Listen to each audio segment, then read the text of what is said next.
Hello, Fairhaven Town Administrator Keith Hickey with the latest edition of Town Report for the week ending May 1st. Hope everybody's doing well. We've got a busy weekend coming up. May 2nd, Saturday, is our annual town meeting. We'll talk a little bit about that for the people who have the benefit of watching the show on either Friday the 1st or early Saturday morning the 2nd, about what's going to be happening at town meeting. But before that, just want to make people aware that the Cherry Blossom Friendship Festival is happening on Sunday, May 3rd, 10 o'clock in the morning to 3 o'clock in the afternoon at the Whitfield Manjaro Friendship House at 11 Cherry Street in Fairhaven. It's a great opportunity to join people for a day of Japanese culture, music, and tradition at the historic Whitfield Manjaro Friendship House. Hopefully Sunday's a beautiful day outside and you can spend some time. We also want to make people aware of, I mentioned it at this past Monday's Select Board meeting, but just want to try to reemphasize that the Board of Public Works is going to be having a public informational session on Wednesday, May 6th, 6 o'clock in the evening at the auditorium at the town offices. There's been some discussion about potentially making some of the more in-town roads one-way because those roads are narrow.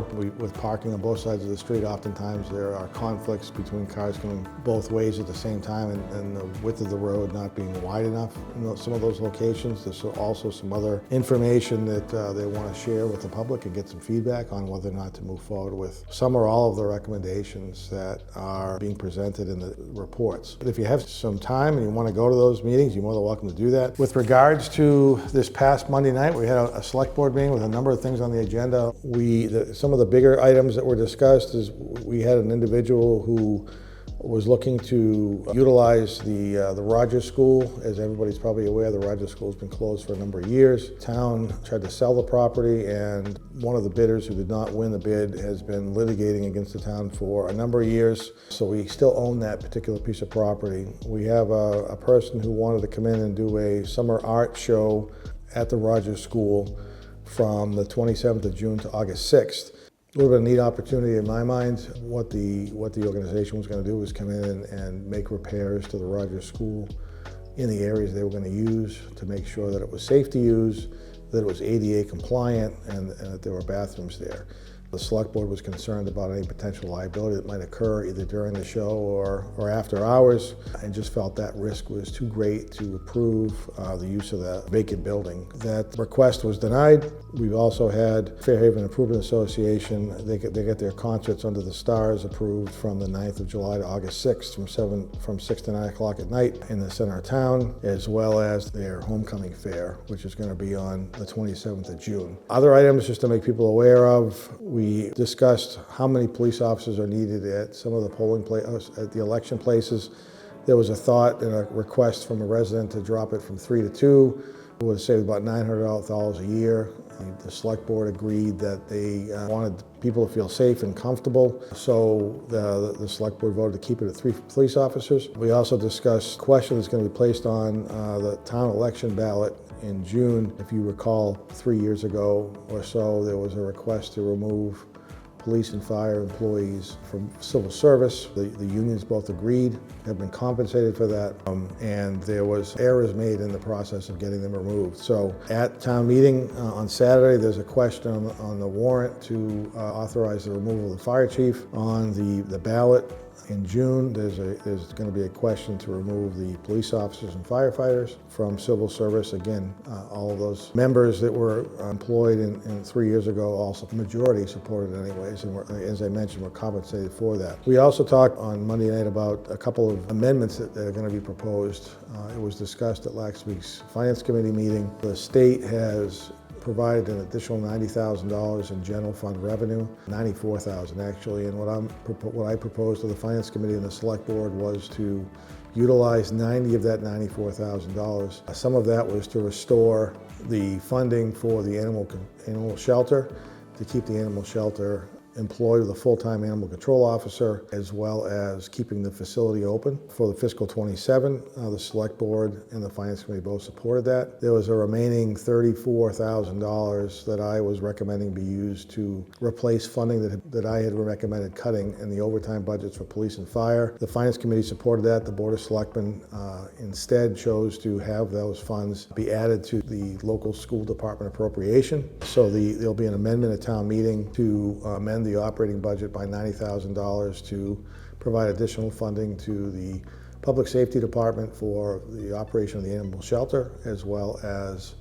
for some additional funding for the school department. A second motion that might be made for consideration, Article 24, is the establishment of a affordable housing trust. There's some information or some language in the bylaw that would allow for borrowing of money without town meeting approval, and doing some additional research and conversations with town council after hearing the concerns raised by the Finance Committee. We have a motion to amend that article as well to remove the authority that the Affordable Housing Trust would have to borrow up to $15 million without town meeting approval at any one time. Obviously, Saturday's town meeting, there'll be a lot of discussion, at least from a budgetary standpoint. Our Article 8 and Article 9 at town meeting. Article 8 is the operating budget, where we're seeking to appropriate more funds to operate the community in 2027. Article 8 does not need an override. We would be able to operate the community with the funds that were to be approved in Article 8. Article 9 is an override article.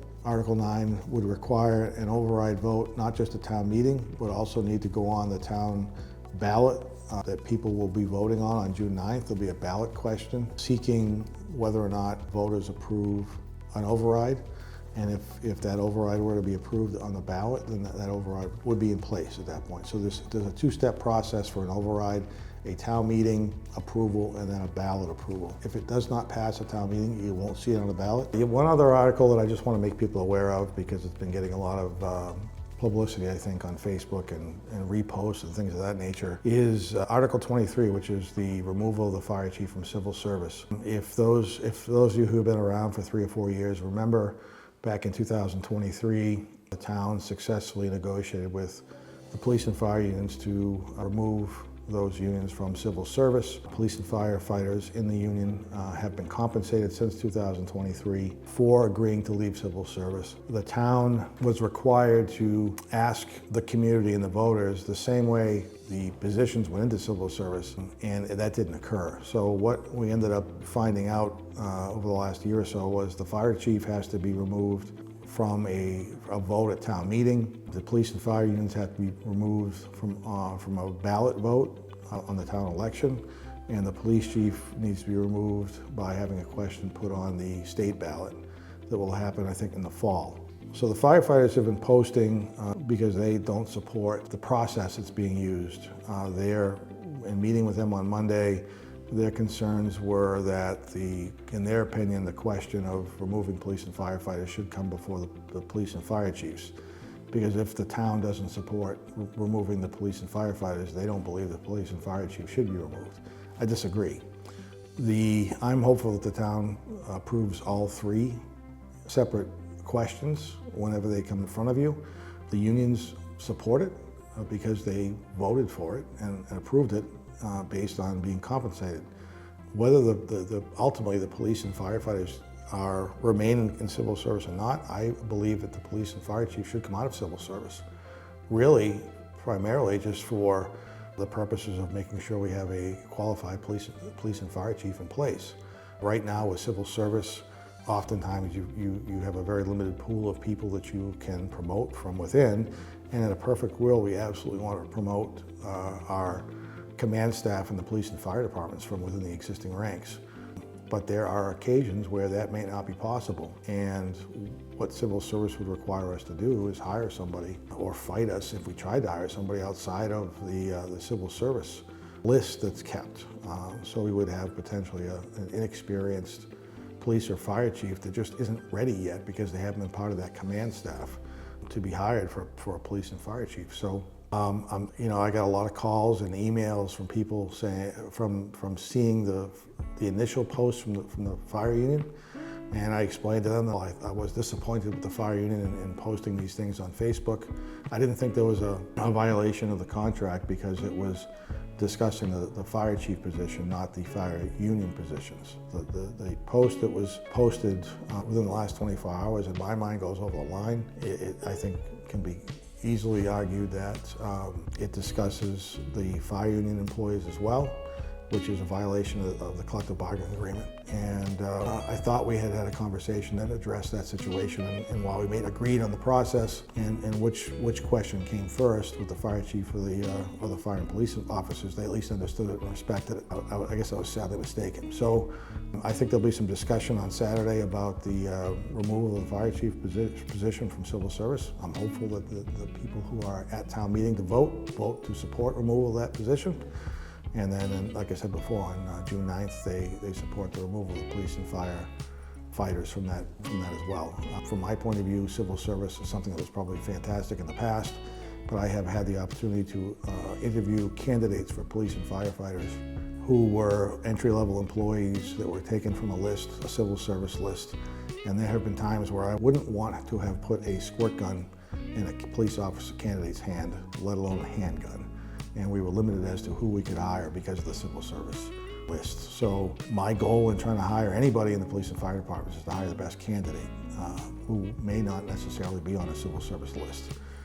And I think that's the rationale that the town had 3 years ago when they first brought this forward, and ultimately the unions agreed to.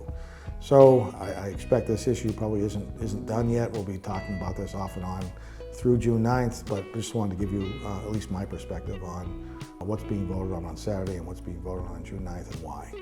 So if anybody has any questions, again, I'm always happy to take whatever questions you have. Be happy to talk to you about those. I hope to see everybody at town meeting on Saturday, and I hope everybody has a good week. Have a good day.